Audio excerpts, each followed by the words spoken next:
Okay, we're here. We're back today. It's President Will. Good morning, America, my fellow Americans.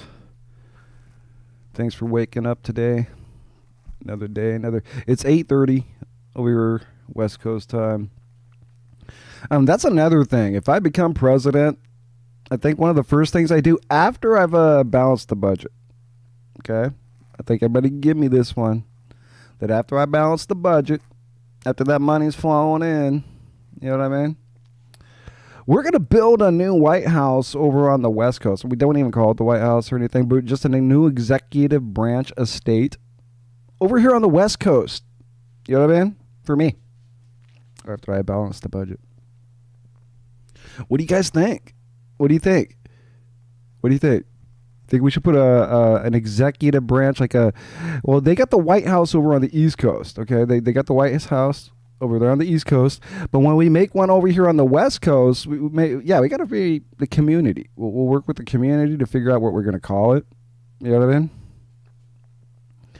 Yeah.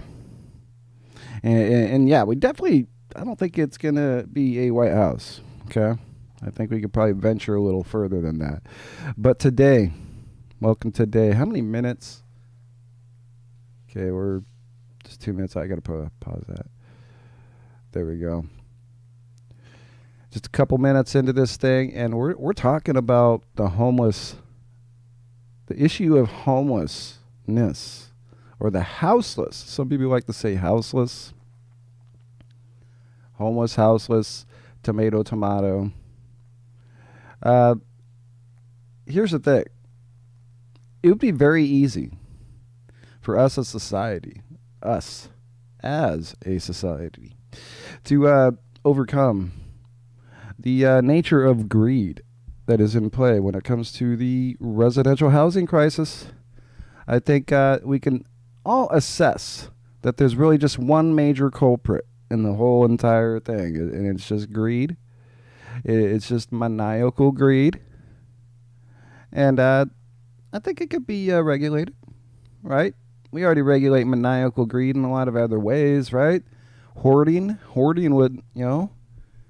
is a thing that you're not allowed to do, you know? So why so I don't know.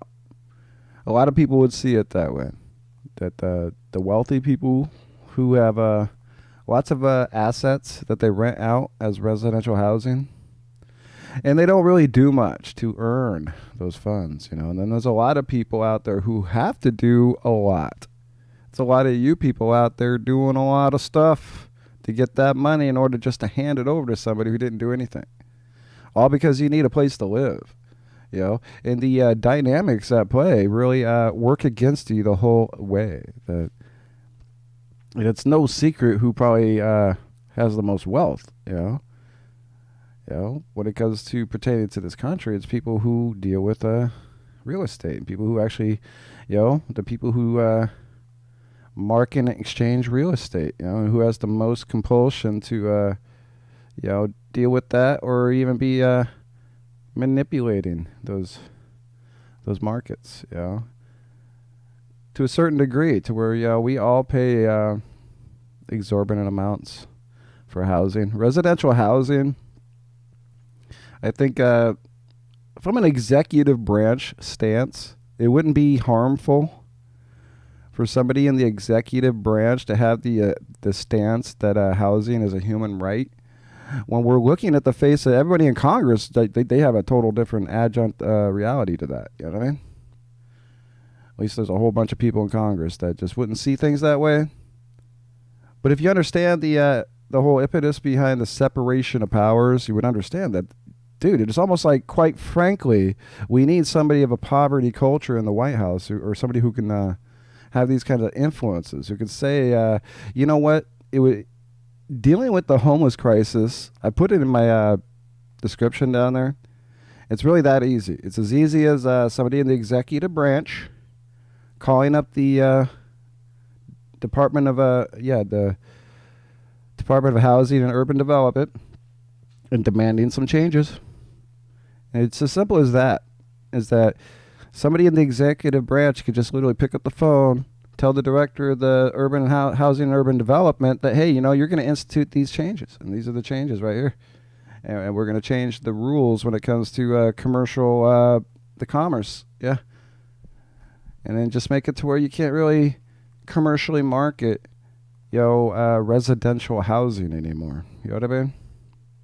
Commercial housing, on the other hand, is a different thing. You can read the description. That if we actually just changed the system to where housing was just more like sold on an open market to everybody.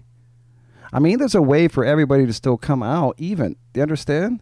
It's just all you're doing is changing a couple things, and the same winners still get to be kind of winners. You know what I mean? We still need a body of people who are going to deal with these exchanges. Okay? And to think that the government's going to be able to handle all those exchanges, it's pretty nuts. So, I mean, there's still a way for the people who are benefiting now, and even though they're so damn greedy, we'll still cut them some slack and say, no, you don't deserve to be marginalized either. So the idea is that we would come up with a plan that's going to make sure that, that it's more equity for everybody. And that when it comes to housing, residential housing, okay? We're not talking about commercial housing. Okay, not talking about hotels, motels. We're not talking about anything that has to do with just temporary housing.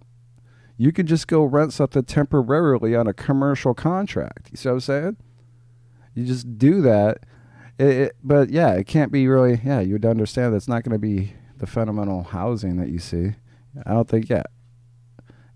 We'll see how deep it would go. We'd have to see the conversations that we could have with people about how this would go. Either way, I got a dog that's been itching bad and hungry. Cold. It's cold here and there. I got to get my dog. Hold on.